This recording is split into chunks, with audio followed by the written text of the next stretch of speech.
The desert stretched endless, a sea of rust and gold beneath a sun that burned like judgment. It was the summer of 1867, somewhere between the borderlands of New Mexico and Arizona territory, where the horizon itself seemed to shimmer and breathe. The land gave nothing freely. Every drop of water, every breath of shade was fought for. A girl staggered across the sand, bare feet cut on sharp stone, dark braids clinging damp with sweat and blood.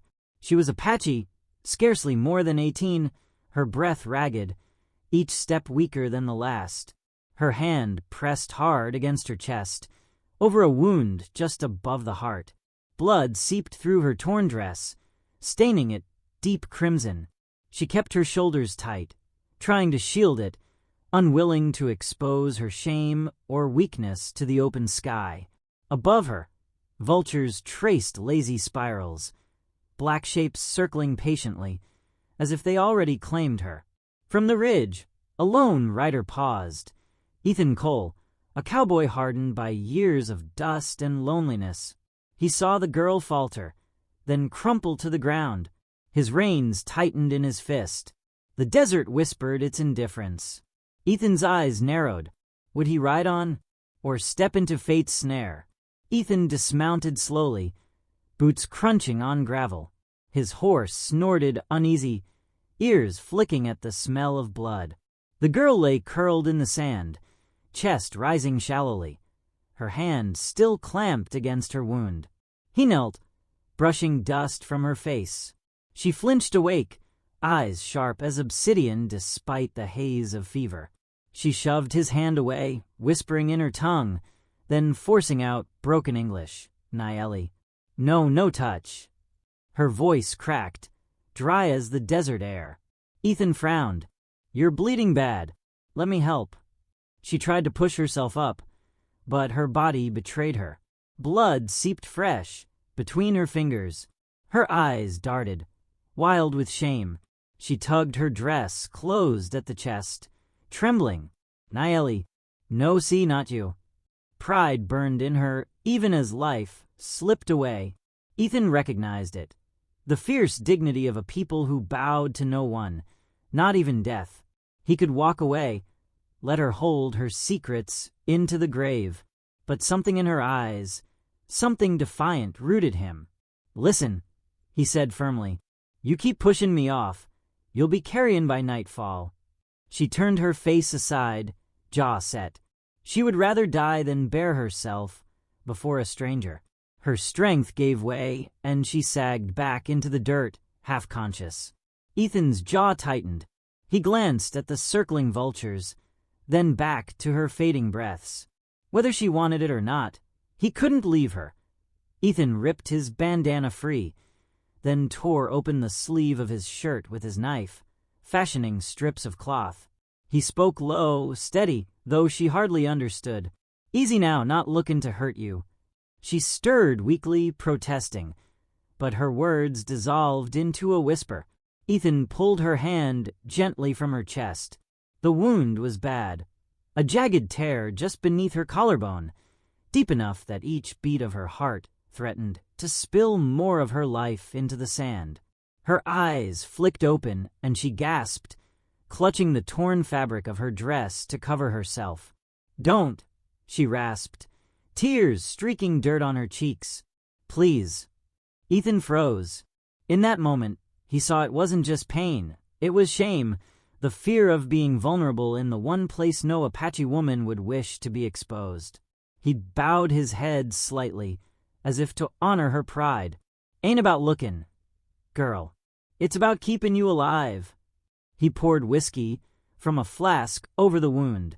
She arched in agony, teeth clenched so hard he thought they'd shatter. The smell of blood and spirits mixed in the hot air. Stay with me, he muttered. Don't you give in.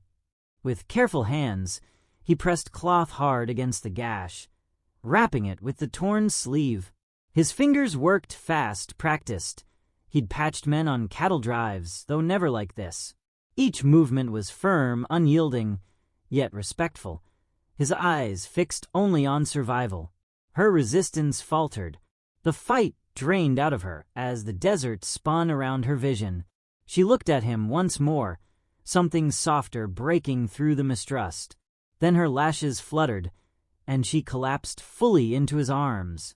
Ethan sat back on his heels, breath ragged. His shirt was stained crimson, his hands shaking though he'd never admit it. "You damn stubborn fool," he whispered. Not sure if he meant her, or himself. He lifted her carefully, cradling her slight frame as if it were glass. His horse nickered, uneasy at the scent of blood. Ethan swung her up into the saddle, steadying her against him. Night would fall soon, and with it, the predators. He needed shelter, nightfall shelter. By dusk, Ethan had found a shallow overhang of rock where the canyon cut into the earth. He laid her gently on a bed of dry grass he gathered, then kindled a fire with flint and driftwood. The flames flickered, holding the desert night at bay. Coyotes howled in the distance, their cries sharp and hungry. The fire crackled louder in answer. Ethan sat close, rifle across his lap, the girl's faint breath steadying in rhythm with the glow. Her eyes fluttered open briefly. In the light, they gleamed dark and cautious. She tried to push herself up, but her strength betrayed her again. Ethan offered her a flask. Water, just a sip. She hesitated, suspicion clouding her features. But thirst won. She drank, lips trembling. Then, almost imperceptibly, her gaze softened, gratitude warring with mistrust. Ethan nodded, saying nothing more. Some things didn't need words. She slipped back into half-sleep, murmuring in her tongue. Ethan didn't understand, but the tone carried weight, something between prayer and farewell. He sat guard as the night deepened, eyes on the fire, ears sharp for every rustle in the dark.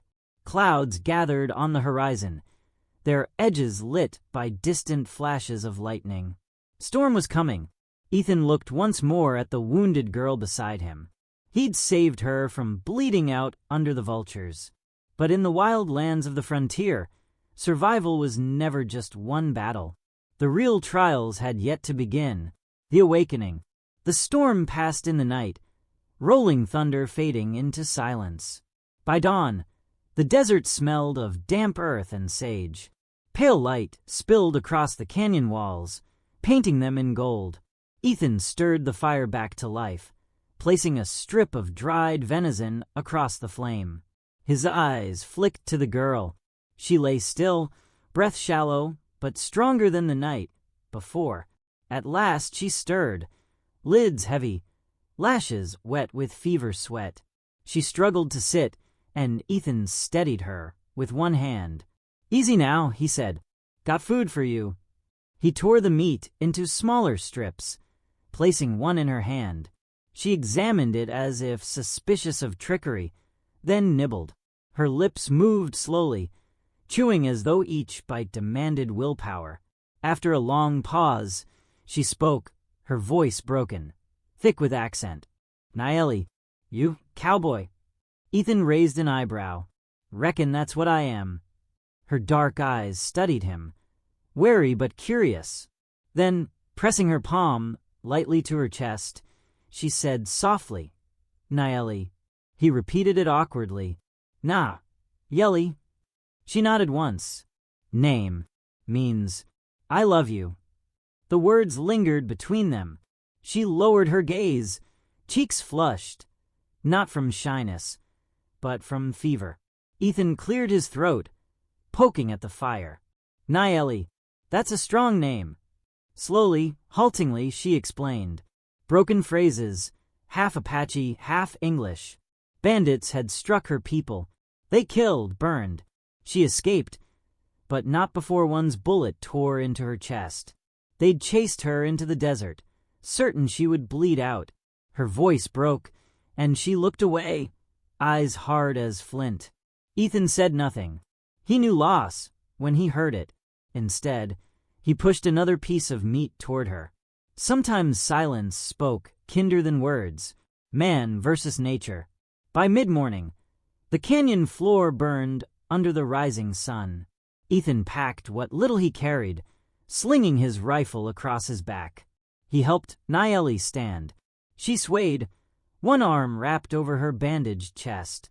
"River east," Ethan muttered. "Water'll do you good." They set off, the desert stretching like an endless furnace. The sun hammered down, shadows short and sharp. Sand hissed beneath their boots, and the dry wind carried the stink of death. Carrion, somewhere unseen. Nayeli faltered more than once. Each time, Ethan caught her by the elbow, steadying her. She hissed through her teeth, not in pain but pride, resenting her weakness. At one point she stumbled hard, nearly crumpling. Ethan scooped her up without asking. She beat weakly at his chest, eyes blazing. "Nayeli, put me down." He met her glare evenly. "Not till you can stand on your own." She relented, sagging against him. The desert had no patience for pride. A rattlesnake broke the silence, its rattle sharp as gunfire, coiled in the path ahead, fangs bared. Ethan froze, one hand moving slowly toward his revolver. Before he could draw, Nayeli snatched a stone and hurled it with sudden force.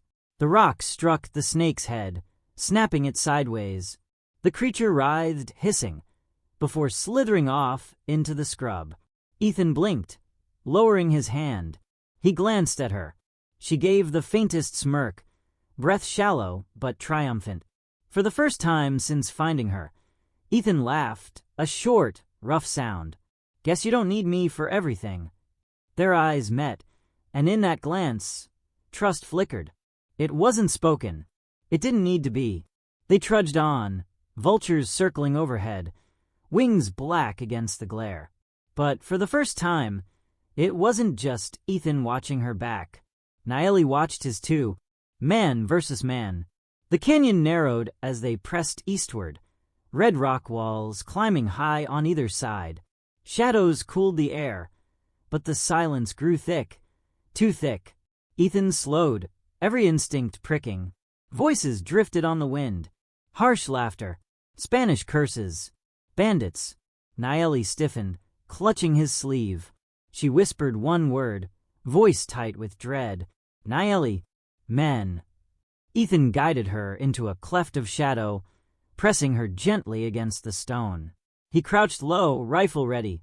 Bootsteps scraped on rock above. A bandit's voice echoed. "Bandit, she's close. Apache girl, don't run far with hole in her chest. Boss wants her alive." Ethan's jaw clenched. His rifle barrel tracked the shadows. Another voice, closer now. "Bandit, maybe she's already buzzard meat. We check the canyon floor." Ethan shifted, finger on the trigger. Then, stone crumbled near his boots. A shape loomed above the ledge. A pistol cocked. Ethan swung his rifle up. Before he could fire, a sharp crack echoed. A stone clattered down the opposite wall, thrown with perfect aim. The bandit cursed, whirling toward the noise. In that split-second distraction, Ethan fired. The shot rang, echoing like thunder. The man toppled with a scream. Crashing into the dust below, shouts erupted. More voices. The others were searching, angry. Ethan grabbed Nayeli's hand, pulling her deeper into the shadows. They pressed against stone, hearts hammering as boots thundered above. Minutes dragged. The bandits cursed, searching, but never found them. At last, silence settled, broken only by the beat of their breaths. Ethan exhaled slow. His hand was still on Nayeli's. She hadn't let go. Growing connection. That night, the fire burned low, shadows flickering on canyon walls. Ethan sat cross-legged, cleaning his rifle.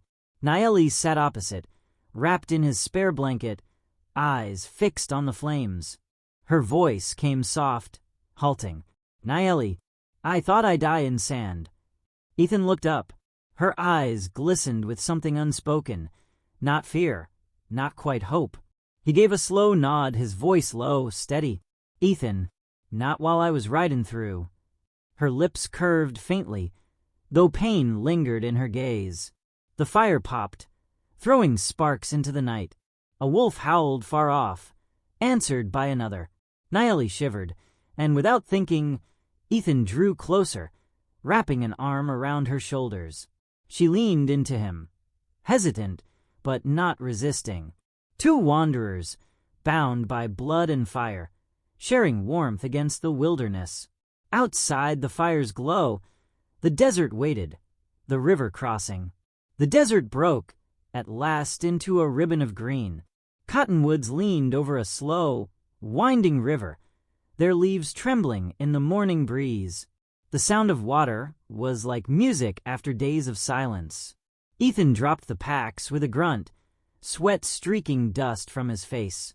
Naeli swayed beside him, her legs trembling, eyes fixed on the river as though it were salvation. "Go on," Ethan urged. "It's yours." She stepped carefully into the shallows. The cool rush rose to her knees, then her waist.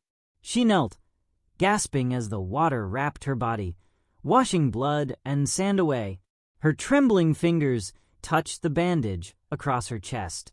Slowly, with a glance back at Ethan, she unwrapped it. For the first time, she did not turn away. He looked, but only long enough to see the wound clean and healing. Then his eyes lifted to the sky, giving her dignity. Her gaze lingered on him. Trust had replaced the fear. Embarrassment flickered in her cheeks, but it no longer owned her. When she emerged, hair dark and dripping, her steps unsteady, he caught her in his arms without hesitation. For the first time, her hand stayed against his chest. The ambush. The sun slid low, casting the canyon in blood-red light. They followed the riverbank, birds wheeling above. For a moment, it felt almost safe. Then came the crack of a rifle. The bullet struck stone inches from Ethan's head, spraying shards into the air. He shoved Naeli down, drawing his gun. From the rocks above, bandits poured out, faces cruel, weapons gleaming. The leader grinned, teeth gold. "Leader, there she is. Apache girl worth more alive than gold. Kill the cowboy." Gunfire exploded, echoing through the canyon. Ethan ducked behind boulders, returning fire. Dust kicked up around them as bullets tore into the earth. "Stay low," he shouted to Naeli. He fired left, right, dropping one man, but there were too many. Each shot emptied his revolver faster. When he ducked to reload, a bandit closed in from above, rifle raised. Ethan raised his pistol, but his chamber clicked empty. The bandit sneered, aiming for Ethan's head. A thunderous shot rang. The man jerked back, collapsing. Ethan turned in shock. Naeli stood trembling, his spare rifle braced against her shoulder. Her body shook from weakness, but her eyes burned with fire. More bandits charged. Together, they fought, Ethan firing steady, Naeli picking her shots with raw determination. Sparks leapt from rock, where bullets struck, the air thick with smoke and screams. One rushed them with a knife. Ethan grappled, fists cracking bone. Naeli seized a stone and struck hard, saving him. At last, silence fell. The canyon floor lay littered with bodies. Smoke drifted. Blood stained the sand. Ethan staggered, chest heaving, revolver loose in his grip. Naeli lowered the rifle, arms trembling, eyes wide with what they had survived. For the first time, they were not just protector and saved. They were equals in the fire, the emotional confession. The fire that night burned low, casting their faces in flickering shadow. Ethan sat slumped, a cut seeping across his shoulder. His strength had drained with the fight, his head heavy. Naeli crawled close, taking cloth and water. With gentle hands, she pressed against the wound. He hissed, but did not move away. For the first time, it was her tending him. Her dark eyes, steady and soft, never left his. She spoke, her words low, halting. In Apache first, then broken English. "Naeli, I fear white man. Always. Your people take, burn, kill. I think you same. She paused, breath-catching, then softer. "But you give life back. My life." Her hand trembled as it pressed his bandage. "I owe you heart." Ethan stared at her, words failing. He swallowed hard, voice rough as gravel. "Didn't plan on this," he admitted. "Didn't plan on Karen, for anyone again. Thought I'd lost that part of me when the war took everything." His eyes met hers. The firelight caught them both, two souls scarred by loss, bound by survival. Her hand slid into his, small but strong. For once, there was no mistrust, no wall of silence, only truth laid bare, bittersweet parting. Dawn broke pale and cool over the river valley. Mist clung to the water as the first rays of sun painted the cottonwoods. Ethan stirred awake, hand instinctively reaching for where Nayeli had slept. She was already standing, wrapped in the blanket, gazing east. Figures moved in the distance, riders, Apache warriors, painted and armed. Her people. Her eyes shone with relief, but also sorrow. "They come," she whispered. Ethan rose slowly, holstering his revolver. He nodded. "Reckon this is where we part." She turned, eyes glistening.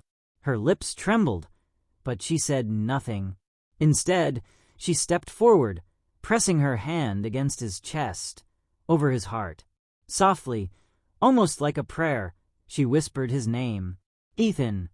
He swallowed, tipping his hat to hide the ache in his eyes. The riders reached them. Nayeli's people took her gently, guiding her away. She glanced back once, her gaze lingering, carrying everything words could not. Ethan mounted his horse, watching until the desert swallowed her silhouette. Then he turned west, riding alone into the horizon. Her voice echoed in his memory, soft as wind through canyon stone. "Narrator, sometimes the desert takes everything. It strips you bare until only the strongest parts remain, but sometimes it leaves you with something else. A memory, a bond that survives in silence, in fire, in blood. A reminder that even in the harshest lands, trust can bloom where none should." If this story touched you, if you believe in survival, love, and trust against all odds, then let your voice be heard. Like, share, and subscribe. Tell us in the comments, what would you risk for someone the world told you to walk away from?